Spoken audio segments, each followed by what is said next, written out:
여러분 안녕하십니까? 사진 초보 전문가 되기 함성호입니다.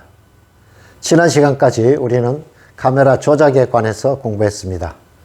1번부터 7번까지 일목요연하게 정리해 드렸습니다. 순서에 따라서 많은 연습을 해서 몸에 착 달라붙도록 그렇게 숙달해 주시면 되겠습니다. 자, 그러면서 카메라를 먼저 켜면 제일 먼저 우리가 뭘 확인했던가요? 모드 다이얼에서 AV, A 확인하셨죠? 이게 우리가 뭐였습니까?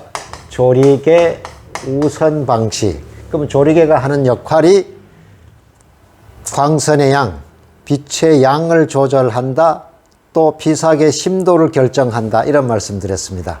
따라서 피사계 심도가 프로와 아마추어를 막론하고 우리가 사진을 공부한다면 AV, 조리개 우선 방식을 철저하게 써야 한다는 말씀을 먼저 드렸습니다. 따라서 오늘은 피사계 심도에 관해서 공부하겠는데, 그 하기 이전에 우리가 용어에 관해서 다시 한번 정리를 하고 넘어갈 게 있습니다. 우리가 사진을 보게 되면 우리가 결과물을 또는 파인더를 들여다볼 때 우리는 뭐라고 말하는가 하면 구도가 좋다, 구도가 나쁘다, 구도가 어떻다 얘기하는데, 앞으로 우리는 사진에서는 구도라는 말을 쓰지 말고 프레임이라는 말을 쓰셔야 합니다. 프레임 하면 우리가 틀이라는 거잖아요. 그런데 우리말로 이거 사진에서 쓰면 화면, 이렇게 말하면 되겠습니다. 그러면 우리가 구도라는 말은 어디서 쓰는가? 지금까지 대체로 해화에서 초기 한국 사진이 해화에서부터 영향을 좀 받았기 때문에 그래서 구도 이렇게 썼는데, 구도는 해화에서 컴포지션해서 쓰는 말이고, 사진은 우리가 프레임이라는 말을 써야 된다. 그럼 왜 그렇게 써야 되는가? 이 용어 정리는 1970년대 중반에 미국 사진교육학회에서 사진에서의 구성 행위는 프레이밍이라고 칭한다, 이렇게 정의를 해놨습니다.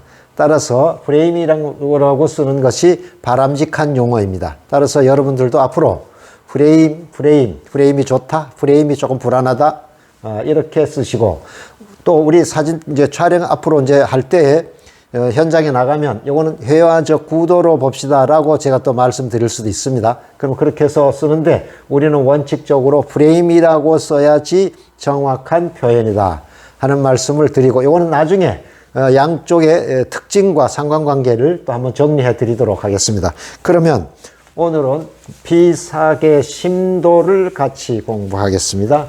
자, 피사계 심도라는 뜻이 뭐냐 하면 초점, 포커스가 맞는 범위,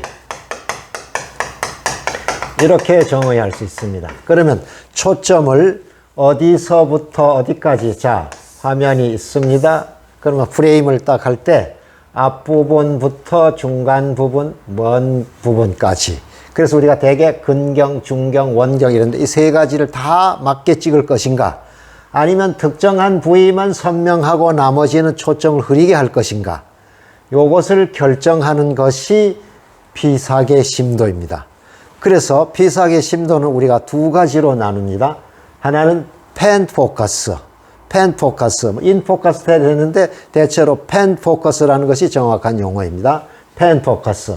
하나는 아웃 오브 포커스, 이런데 우리가 줄여서 보통 아웃 포커스 이럽니다. 펜 포커스는 초점이 맞는 범위가 넓은 것을 말합니다. 조금 전에 말씀드렸습니다.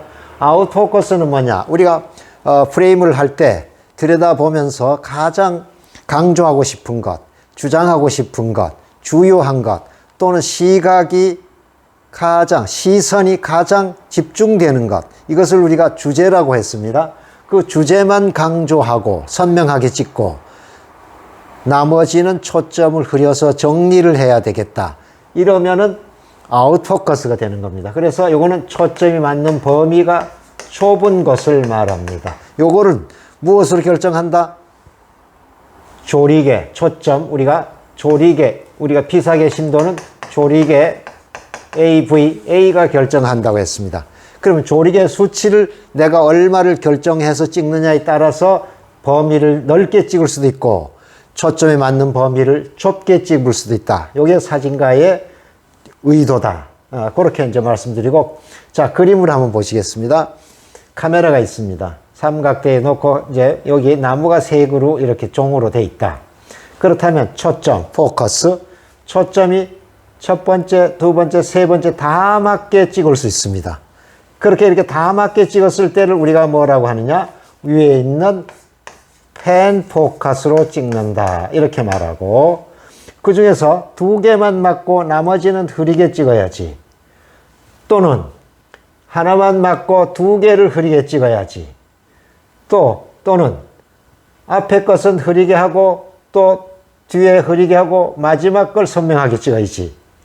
요런 경우 요렇게 그 중에 어느 거든지 요거 하나만 맞게 찍든지 이거 하나만 맞게 찍든지 그리고 나머지는 흐릴 경우, 이럴 경우를 우리가 뭐라고 하냐면 out of focus, out focus, out focus 이렇게 말한다.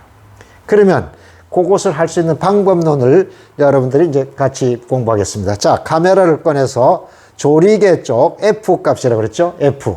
조리개는 우리가 F로 표기하는데 거기에 쭉 보다 보면 이 카메라는 대개 3점 얼마까지 5까지 붙어 있습니다. 그러면 제일 작은 수가 4.0 또 뭐 그 전에도 있을 수 있어요. 어떤 카메라는 5.6이 제일 작은 수예요. 그건 또 렌즈를 돌리기에 따라서 요게 더 작아질 수도 있고 조금 더 커질 수도 있습니다. 고장이 아닙니다. 그래서 4.0, 5.6, 8 요 사이에도 또 두 개 정도씩 수가 있어요. 그래서 이제 크게 8, 11, 16 이렇게 쭉 옵니다. 그럼 큰 수가 되겠죠. 이건 그러면 자연수로 되어 있는데 요것이 전부 실제는 뭐냐면 요거 분수의 값입니다. 분수. 그러면 결과물이 어떻게 될까요? 분모가 클수록 값은 작아지잖아요. 그러면 이게 우리가 조리개라고 했으니까 조리개 구멍 저쪽에서 작은 수라면 결과물이 조리개 구멍이 이렇게 크게 하고 그 다음에 점차 줄여나가면서 나중에 어떻게 될까요? 27이나 32가 되면 조리개가 구멍이 제일 작아지겠죠. 요렇게 수가 작아진다. 요렇게 작은 쪽으로 찍게 되면 우리가 뭘 하냐? 펜 포커스로 찍을 수 있다. 찍어야 된다. 이렇게 이제 우선 먼저 알아두시고 그 다음에 타임이 있습니다. 타임은 우리가 셔터 스피드에서 T로 표기하는데 거기 이제 또 타임에 카메라에 보면 1, 2, 4, 8 뭐 이렇게 또 사이도 있고 이렇게 나오는데 이 실제 값이 뭐냐면 이것도 분수 값입니다. 분수. 그러면 타임이니까 15 하면 15분의 1초, 30 하면 30분의 1초, 125분 1초, 500분의 1초, 예전에는 1000분의 1초, 2000분의 1초가 가장 짧은 시간이었습니다. 그런데 지금은 이게 더욱더 짧은 시간을 줄 수 있도록 진화됐습니다. 이건 또 굉장히 유리한 점입니다. 그래서 이것도 조리개도 타임도 자연수로 돼 있지만 분수 값이다. 분모가 클수록 값이 작아지니까 시간은 더 짧은 시간이니까. 자, 한번 생각해 보십시다. 짧은 시간이다. 그러면 조리개는 같이 구멍이 작으면 노출이 부족해지겠죠. 그러면 짧은 시간일 때는 조리개를 카메라가 알아서 해주는 겁니다. 우리가 조리개 우선이니까 우리가 모드 다이얼 옆에 보면 메인 다이얼이 있었잖아요. 이렇게 제일 굵은 다이얼. 이걸로 돌리면은 조리개 값이 바뀌게 되잖아요. 그러면 조리개 값을 내가 얼마로 정했다. 그리고 샷다를 살짝 누르면 타임이 거기에 맞는 타임을 자동적으로 탁탁 나와준다. 그래서 자, 내가 펜 포커스로 찍고 싶으면 우리가 현장에 나가서 어떻게 하면 좋을까? 어떻게 하면 자, 편의적으로 나가서 펜 포커스로 찍고 싶다고 하면 조리개 값을 최소 11, 16이 더 좋습니다. 22가 더 좋습니다. 그러면 이건 무슨 뜻인가요? 수가 클수록 조리개 구멍은 작아지겠죠. 작아질수록 피사계 심도가 깊어져서 펜 포커스로 찍는다. 이런 뜻이 됩니다. 그러면 11을 놓고 내가 메인 다이얼을 돌려서 11을 놨다. 그러면 여기에 맞는 타임이 자동적으로 카메라가 알아서 해주잖아요. 그러면 초점 맞춰서 찍기만 하면 되죠. 16을 놓으면 16에 남는 타임이 나오게 됩니다. 22도 타임이 자동적으로 나오겠죠. 그러면 이쪽으로 27이 있다면 이건 더 심도를 깊게 찍을 수 있겠죠. 그런데 여러분들이 여기 화면 프레임 안에 들여다보면 대개 여기 타임이 60분의 1초 이렇게 분수로 가르쳐 주는 경우도 있고 그냥 자연수로 나올 수도 있고 F로 표기해 주는 것도 있고 또는 안 하는 것도 있습니다. 그렇게 돼 있고 오른쪽에 눈금이 있잖아요. 그러면 우리가 들여다보면서 조리개 11을 놨다. 그러면 찻다를 살짝 누르면 거기에 맞는 타임이 30분의 1이든 60분의 1 하는데 이럴 때 여기에 있는 타임이 60분의 1초 이하라는 건 더 느린 시간 30분의 1초나 15분의 1초로 내려가지 않도록만 해주면 됩니다. 그럼 어떻게 하면 좋을까? 나는 조리개를 16을 쓰고 싶다. 그래서 타임을 눌러봤더니 30분의 1초가 나왔다. 그러면 어떻게 하면 좋을까요? 11로 내려서 쓰던가 아니면 ISO를 지금 400을 놓았던 거를 다시 800으로 올리거나 1600으로 올려주면 여기가 타임이 더 떨어지지 않습니다. 그러면 떨어지면 어떤 문제가 있는가? 카메라를 잘 잡아야 되는데 자칫하면 손 떨림이 와서 사진의 결과물을 망칠 수가 있다. 요것만 확인해 주시는 것이 중요하다. 자, 그러면 다시 한번 정리를 하면 우리가 펜 포커스를 찍으려면 조리개를 조여줘야 된다. 그래서 조리개를 이쪽으로 여기서 11, 16, 22, 21 이쪽으로 올수록 조리개를 조인다. 이렇게 말을 쓰고 조이면은 이거는 펜 포커스로 찍겠다는 의도다. 자, 이쪽으로 해서 조리개를 쓰면 8이다, 5.6을 썼다 이러면 조리개를 이때는 연다라는 말을 씁니다. 조리개를 연다, 개방한다. 그러면 열면 어떻게 될까? 열면 펜 포커스가 안 된다.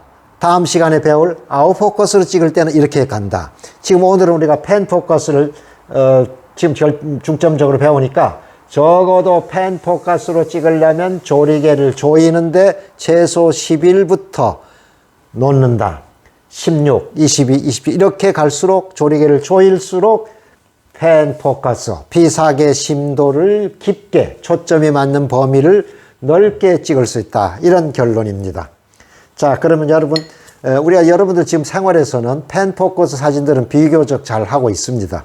이유는 우리가 자동으로 한다고 하더라도 카메라가 기본적으로 디지털 되면서 아날로그 때의 그 렌즈보다도 피사계 이 심도가 좀 더 깊게 설계되어 있기 때문에 그렇습니다. 그러면 다음 시간에 배울 아웃포커스를 만드는 것이 조금 더 어려운데 이것도 원리만 알면 제가 가르쳐드리는 원리대로만 적용하면 아주 쉬운 문제니까 그렇게 이해를 하시고 자 그러면 오늘 진도는 피사계 심도에 관해서 공부했고 특히 앞으로는 우리가 사진을 화면 또는 프레이밍 또는 프레임이라고 말해야 된다 하는 용어까지 정리해 드렸습니다. 오늘은 여기까지 하겠습니다.